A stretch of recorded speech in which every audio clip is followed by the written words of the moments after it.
एक बार महात्मा बुद्ध धर्म के प्रचार के लिए वैशाली की तरफ जा रहे थे। उन्होंने देखा कि कुछ सैनिक तेजी से भागते हुए एक लड़के का पीछा कर रहे हैं। वह डरी हुई लड़की एक कुएं के पास जाकर खड़ी हो गई। वह हाँफ रही थी और प्यासी भी थी। बुद्ध ने उस बालिका को अपने पास बुलाया और कहा कि वह उनके लिए कुएं से पानी निकाले। वो खुद भी पिए और उन्हें भी पिलाए। इतनी देर में वहां पर सैनिक आ गए। बुद्ध ने उन सैनिकों को हाथ के संकेत से रुकने को कहा।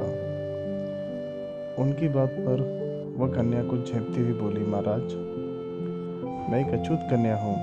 मेरे कुएं से पानी निकालने पर जल दूषित हो जाएगा। बुद्ध ने फिर से कहा, पुत्री, बहुत जोर से प्यास लगी है, पहले तुम पानी पिलाओ। इतने में वैशाली नरेश भी वहां आ पहुंचे।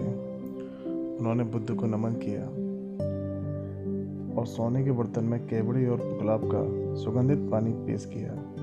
बुद्ध ने उसे लेने से इनकार कर दिया। बुद्ध ने एक बार फिर बालिका से अपनी बात कही। इस बार बालिका ने साहस बटोरकर कुएं से पानी निकालकर स्वयं भी पिया और गौतम बुद्ध को भी पिलाया। पानी पीने के बाद गौतम बुद्ध ने बालिका से भय का कारण पूछा। कन्या ने बताया, मुझे संयोग से राजा के दरबार में गाने का अवसर मिला था। राजा ने मेरा गीत सुन मुझे अपने गले की माला पुरस्कार में दी, लेकिन उन्हें किसी ने बताया कि मैं एक अछूत कन्या हूँ। यह जानते ही उन्होंने अपने सिपाहियों को मुझे कैद खाने में डाल देने का आदेश दिया और मैं किसी तरह से उनसे बचकर यहाँ तक आ पहुँची। इस पर बुद्ध ने कहा, सुनो राजन, यह कन्या अछूत नहीं है, अछूत आप हैं।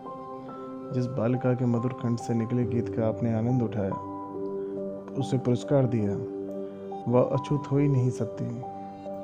गौतम बुद्ध की ये बात सुनकर राजा बहुत ही लज्जित हुआ और उस कन्या को पुरस्कार देकर ससम्मान वापस भेज दिया।